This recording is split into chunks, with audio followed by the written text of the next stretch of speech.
నమస్తే. ప్రస్తుతం మనతో పాటు సీనియర్ జర్నలిస్ట్ దాము బాలాజీ ఉన్నారు. ఆయనతో మాట్లాడదాం. నమస్తే సార్. నమస్తే సార్, పవన్ కళ్యాణ్ని లోకేష్ అవమానించారు అని చెప్పేసి బయటకు వార్త వస్తుంది. ఈవెన్ చంద్రబాబు నాయుడు కూడా కోపంగా ఉన్నారు లోకేష్ పైన అని చెప్పేసి అంటున్నారు. అసలు ఏ కాంటెక్స్ట్ లో ఇదంతా జరిగి ఉండొచ్చు సార్? యా కాంటెక్స్ట్ ఏంటంటే రామోజీరావు సంతాప సభ జరిపారు. దానికి 5 కోట్లు కేటాయించారు ఆంధ్రప్రదేశ్ ప్రభుత్వం. దానికోసం 5 మంది మంత్రుల కమిటీ, తర్వాత 2 కలెక్టర్లను దానికి వినియోగించారు. దీని మీద కూడా చాలా విమర్శలు వచ్చాయి. ముఖ్యంగా ఎన్టీఆర్కి సంతాపం జరపలేదు ప్రభుత్వం తరపున, అప్పుడు చంద్రబాబు ఉన్నాడు. దాని తర్వాత పివి నరసింహారావు చనిపోయినప్పుడు జరపలేదు. ఇప్పుడు రామోజీరావుకి ఎందుకు జరపాలి? రామోజీరావు అంతగా ఆంధ్రప్రదేశ్కి ఆయన ఏం చేశాడు? ఆయన ఒక వ్యాపారవేత్త, పత్రికలు నడిపాడు, మార్గదర్శనం నడిపాడు, ఇంకొకటి నడిపాడు. వీళ్ళు నిజానికి ఎన్టీఆర్ కానీ పివి నరసింహారావు కానీ తెలుగు ప్రజలకు కానీ దేశ ప్రజలకు కానీ చాలా రకమైన సేవలు అందించారు. ముఖ్యంగా ఎన్టీఆర్ అనేక స్కీములు తీసుకురావడం, అనేక మార్పులు చేయడం, ఇవన్నీ చేశాడు. రూపాయికే బియ్యం ఇవ్వడం, ఇట్లాంటి అనేక విప్లవాత్మక మార్పులు ఎన్టీఆర్ తీసుకొచ్చాడు. ఇంకా పివి నరసింహారావు అయితే దేశంలోనే సంస్కరణలకు ఆద్యుడు ఆయన. అవన్నీ జరిగాయి. సో వాళ్ళిద్దరికీ చంద్రబాబు చేయలేదు. రామోజీరావుకి ఎందుకు చేశాడు అంటే, రామోజీరావు చంద్రబాబుకి హెల్ప్ అయి ఉండొచ్చు. చంద్రబాబుకి జగన్ను దించేయడంలో చంద్రబాబుకి విపరీతంగా హెల్ప్ అయింది ఈనాడు కానీ వాళ్ళ సంస్థలో. సో ఆ రకంగా రుణం తీర్చుకోవడానికి చంద్రబాబు ప్రజాధనాన్ని 5 కోట్ల ప్రజాధనాన్ని ఇలా వృధా చేయడం కరెక్ట్ కాదు అనేది కొంతమంది అభిప్రాయం. ఏదేమైనా ఇప్పుడు ప్రతిపక్షం కూడా స్ట్రాంగ్గా లేదు కాబట్టి అవన్నీ గుసగుసలు తప్ప గట్టిగా ఎవరు మాట్లాడే పరిస్థితి లేదు. ఎందుకంటే వాళ్ళు ఎంతసేపు వాళ్ళు కాచుకునే పరిస్థితిలో ఉన్నారు, డిఫెన్సివ్లో ఉండారు. సో అఫెన్స్ అనేది ఇంకా స్టార్ట్ కాలేదు చంద్రబాబుకి. దానికి it may take some time. కాబట్టి పెద్ద విమర్శలు లేవు, కానీ ఇన్సైడ్లో ప్రాబ్లమ్స్ వస్తున్నాయి. అదేంటంటే దీనికి సంబంధించిన ఒక యాడ్, ఫుల్ పేజ్ యాడ్, ముఖ్యంగా ఈనాడు జ్యోతులకి ఫుల్ పేజ్ యాడ్లు ఇచ్చారు. మామూలుగా మన తెలుగుదేశం ఉన్నప్పుడు ఈనాడు జ్యోతులకి పండుగ, యాడ్లు బ్రహ్మాండంగా వస్తాయి. వైసీపీ ఉన్నప్పుడు సాక్షి పండుగ.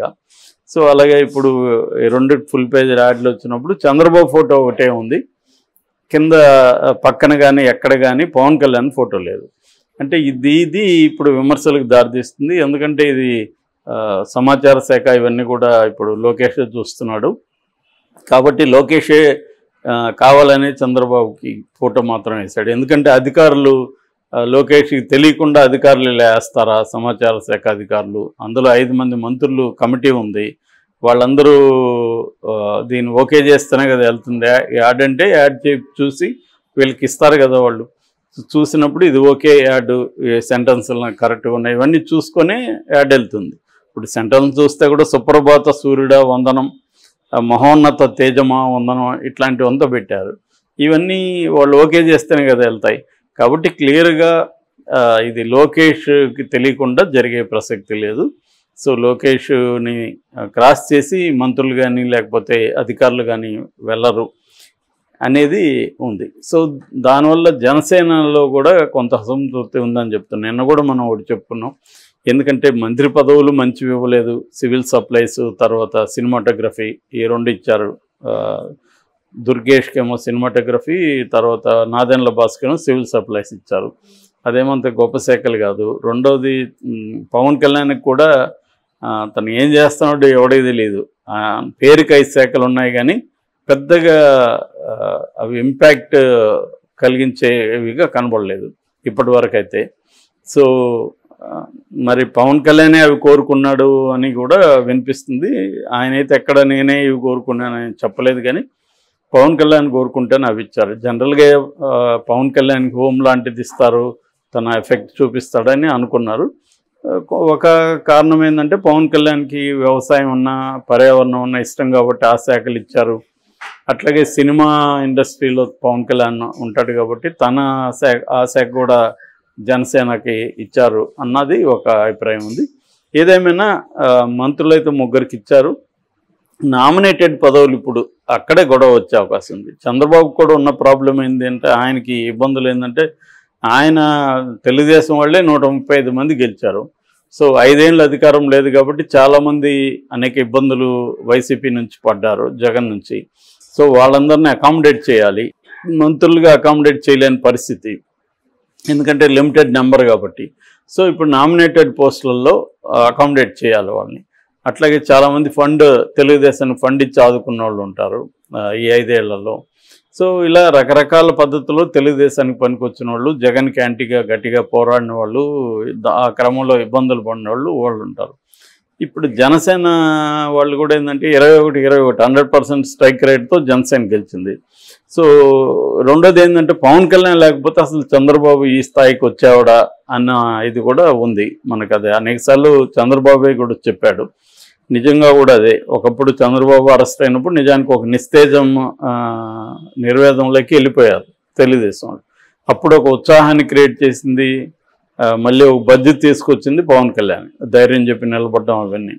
సో ఆ రకంగా పవన్ కళ్యాణ్ వల్లనే జగన్ యాంటీ ట్రెండ్ని కూడా బాగా పెంచడంలో పవన్ కళ్యాణ్, ఎందుకంటే చంద్రబాబు మీద ప్రజలకి అంత నమ్మకం లేదు. గతంలో ఆయన అనేకసార్లు హామీలు ఇచ్చి యూటర్న్లు తీసుకుంటున్నాడని. కానీ పవన్ కళ్యాణ్కి అధికారం ఇప్పటివరకు లేదు కాబట్టి పవన్ కళ్యాణ్ నేను హామీ అని ప్రధానికి ఆయన హామీ ఇవ్వడం వల్ల ప్రజల్లో కూడా ఒక ఇది వచ్చింది. రెండోది పవన్ కళ్యాణ్ మీద వ్యక్తిగత విమర్శలు ఎక్కువ చేయడం వల్ల కూడా యాంటీగా జగన్కి యాంటీ ఇది పెరిగిందనేది ఇప్పుడు ఉన్న విశ్లేషణ.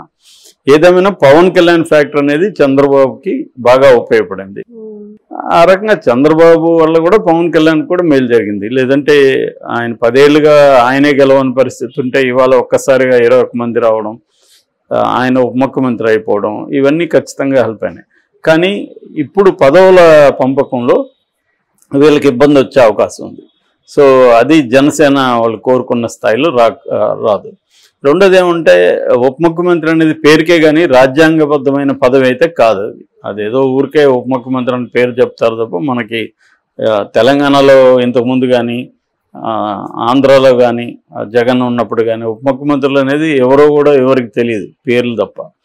ఇక్కడ కనీసం బట్టికి కూడా ఎటువంటి ఇంపార్టెన్స్ ఇస్తున్నారో మనం చూసాం. ఆయన దళితుడని కింద కూర్చోబెట్టారు, 2-3 సార్లు మనకి వచ్చాయి పేరుకే, కానీ బట్టికి కూడా సపరేట్గా ఇక్కడ ఏమీ లేదు. జనరల్గా అంతే, ఉప ముఖ్యమంత్రి అంటే అలాగే ఉంటుంది. కాకపోతే ఇక్కడ ఏంటంటే ముందు నుంచి కూడా బట్టిని ఫోకస్ చేసుకుంటూ వచ్చారు కాంగ్రెస్ వాళ్ళు. జగన్ ఒక్కడనే కాకుండా దళిత ఐకాన్కి సింబల్ లాగా ఆయన్ని ఫోకస్ చేసుకుంటూ వచ్చారు.